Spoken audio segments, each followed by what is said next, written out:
À Genève, le Festival du film et forum international sur les droits humains, le FIFDH, se déroule parallèlement au Conseil des droits de l'homme de l'ONU. C'est l'un des événements les plus importants dédiés au cinéma et aux droits humains à travers le monde. Lors de cette édition, 40 films ont été présentés, dont 8 premières internationales.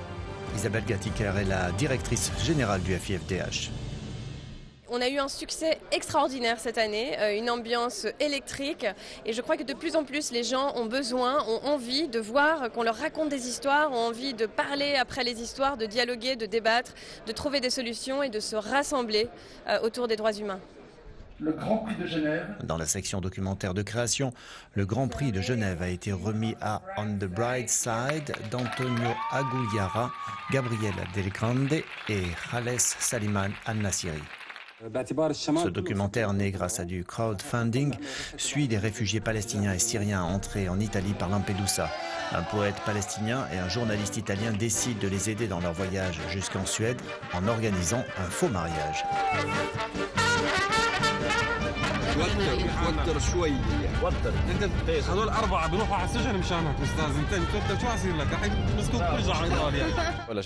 Les gens font confiance à des contrebandiers, ils risquent leur vie en mer. Des milliers de personnes sont mortes. Et nous, en désobéissant aux lois sur l'immigration dans ce film, qui est lui-même un acte de désobéissance, nous voulons inviter les autorités à réfléchir sur la nécessité de changer la loi. C'est un acte de désobéissance civile, mais c'est aussi une histoire fantastique d'amitié et de solidarité entre des personnes et les gens de la mer.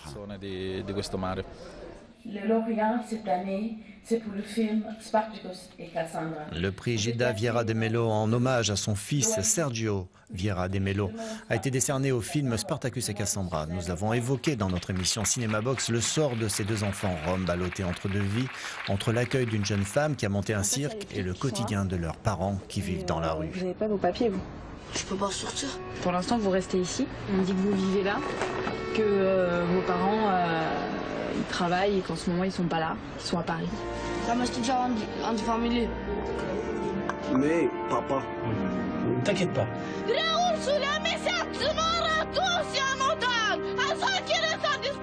Bravo, bravo, pe strada, face cerci, murim de fame, cu miseria, bravo. Pour moi, ça retrace notre vie et c'est un repère en fait. C'est pour se retrouver quand on était petit, ce qu'on faisait. Pour nous, c'est un film familial. Ça nous a fait voyager. Quand il est sorti, ça nous a fait voyager et venir ici, c'est super en fait. Le Grand Prix de l'OMCT, l'Organisation mondiale contre la torture, a été remis au film Tchétchénie, une guerre sans trace, réalisé par Manon Loiseau. La journaliste, pour bien connaître les différentes guerres tchétchènes, est revenue dans ce pays qui vit sous la coupe de son président Kadyrov.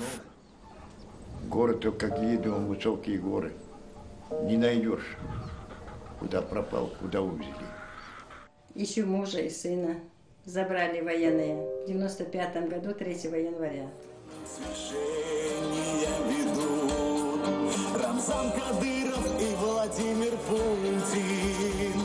Aujourd'hui, Grozny, c'est un mélange de Dubaï et de Las Vegas. Il n'y a plus une seule trace de la guerre.